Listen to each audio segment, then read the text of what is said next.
অভ্যাস নাই তো অসুবিধা হবে।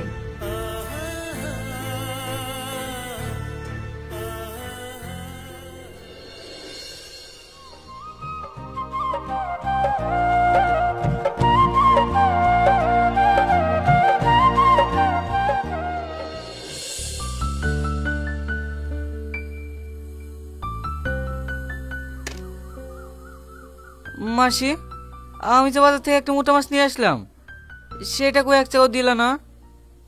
শখ কত, আজ তো ডালার মালিশ পেয়েছো, এখনো তো দিন পড়েই আছে। বড়লোক বাড়ির বিয়ে করার শখ না মিটে যাবে।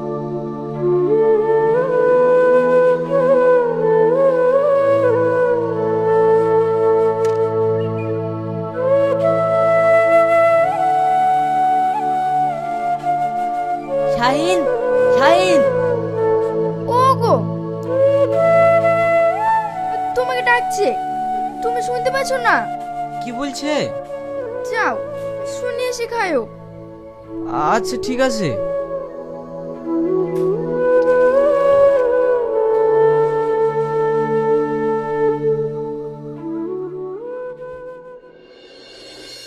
কোথায় কখন থাকো বলো তো? জুতো তোমার নোংরা হয়ে গেছে, দেখতে পাও না? আমি এখন অফিস যাবো। মানে আমি? আরে কি মানে মানে করছো? আমি এখন অফিস যাবো, বুঝতে পারছো না? ঠিক আছে, করে দিছি।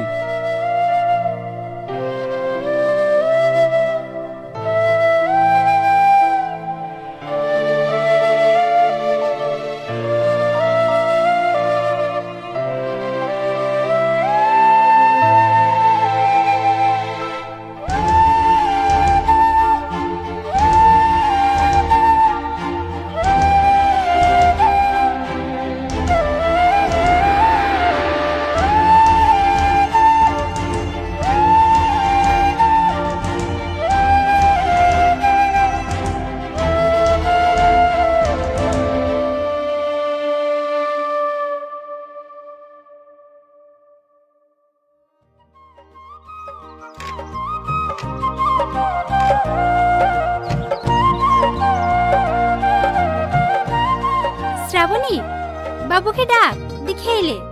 ঠিক আছে মা।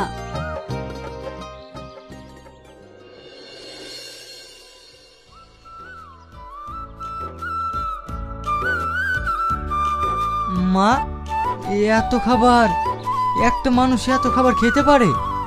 কিছু বলবো না তুমি, বসো তো। কোথায় খাবার?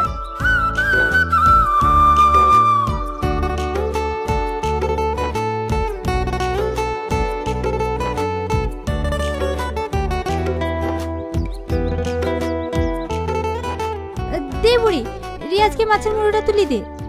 না মা, আমি আর পারবো না। তাই বললে হয়, দে দে, মাথাটা তুলি দে।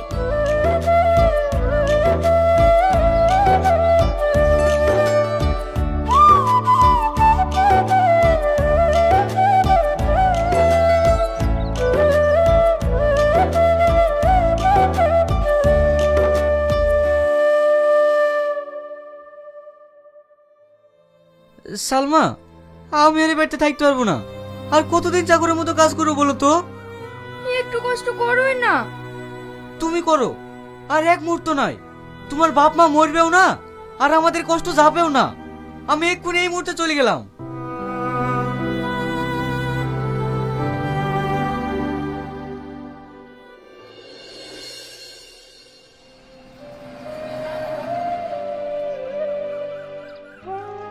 কিরে শাহিন, বড় লোক বাড়িতে বিয়ে করি বন্ধুর কথা ভুলে গেলি নাকি? কথা দিয়ে ব্যথা দিসনি রে ভাই। কেন, কি হয়েছে তোর? কান্না করছি কেন তুই? সে কথা শুনিসনি রে ভাই। আমি ওই বাড়িতে বিয়ে করি, আমি তো জামাইয়ের মতো থাকিনি, আমি থাকি চাকরের মতো। তুই জানিস আমাকে ওই বাড়ি ছেলে জুতো পর্যন্ত মুছতে হয়। চাইলে তো আর সুখ পাওয়া যায় না রে, এসব উপরবেলার দান। দেখলি তো, বড় লোক বাড়িতে বিয়ে করেও তুই সুখ পেলি না। আমায় দেখ, তার কিছু না থাকলেও আমি অনেক সুখে আছি রে। আমার শ্বশুররা হতে পারে গরিব, কিন্তু ওদের মনটা অনেক বড়। সত্যি, আমি ওখানে বিয়ে করে অনেক সুখে আছি।